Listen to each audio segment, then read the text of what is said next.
तो चलिए दोस्तों, आज के वीडियो की शुरुआत करते हैं।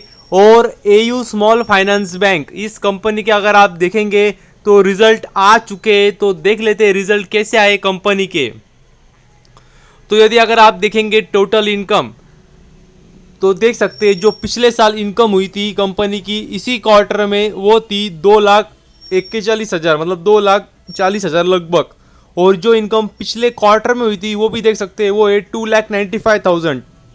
और जो इनकम कंपनी की अभी हुई है वो है 3,18,000। तो मतलब देख सकते हैं, अगर आप ईयरली कंपैरिजन करेंगे तो आपको दिखेगा ग्रोथ नज़र आएंगी। वो अगर आप क्वार्टरली भी देखेंगे तो ग्रोथ ही नज़र आ रही है इनकम में। तो हमें देखने होंगे खर्चे। तो अगर टोटल एक्सपेंसेस की बात करें तो देख सकते हैं, अगर आप देखेंगे टोटल एक्सपेंडिचर, तो जो पिछले साल खर्चे हुए थे कंपनी के इसी क्वार्टर में वो थे 1,85,000, मतलब 1,85,000। और जो खर्चे पिछले क्वार्टर में हुए थे वो थे 2,30,000। और जो खर्चे अभी हुए इस क्वार्टर में वो है 2,52,000। तो मतलब देख सकते हैं खर्चे भी बढ़े, जैसे इनकम बढ़ी है वैसे खर्चे भी बढ़े। तो हमें देखना होगा नेट प्रॉफिट। तो यदि अगर आप देखेंगे नेट प्रॉफिट, तो वो भी देख सकते हैं जो पिछले साल प्रॉफिट था इसी क्वार्टर में वो था 39,200। और जो प्रॉफिट पिछले क्वार्टर में आया था वो था 40,180।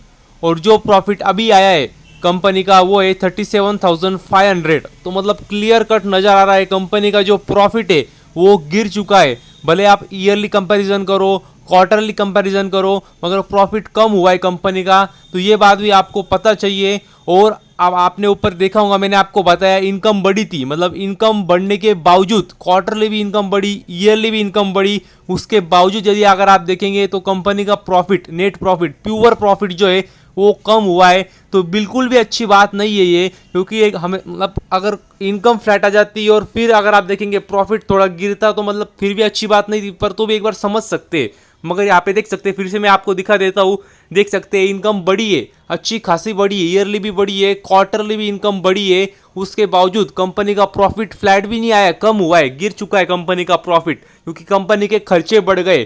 तो ये कह सकते हैं बिल्कुल भी अच्छी बात नहीं है। और अगर आप देखेंगे तो ये बैंकिंग कंपनी है, तो अगर आप देखेंगे तो इनके प्रोविजंस भी देखने होते हैं, एनपीए भी देखने होते हैं। तो यदि अगर आप प्रोविजंस भी देखेंगे तो देख सकते हैं प्रोविजन भी जो पिछले साल 3,200 थे वो पिछले क्वार्टर में 11,400 हुए।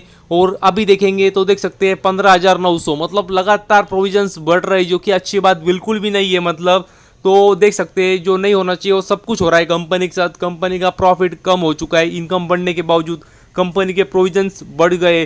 तो एक बार हम एनपीए भी देख लेते हैं। तो यदि अगर आप एनपीए भी देखेंगे तो एनपीए में वही नज़र आ रहा है। देख सकते हैं अगर आप देखेंगे तो एनपीए में भी बढ़ोतरी हुई है, ग्रोथ हुई है, जो कि नहीं होनी चाहिए।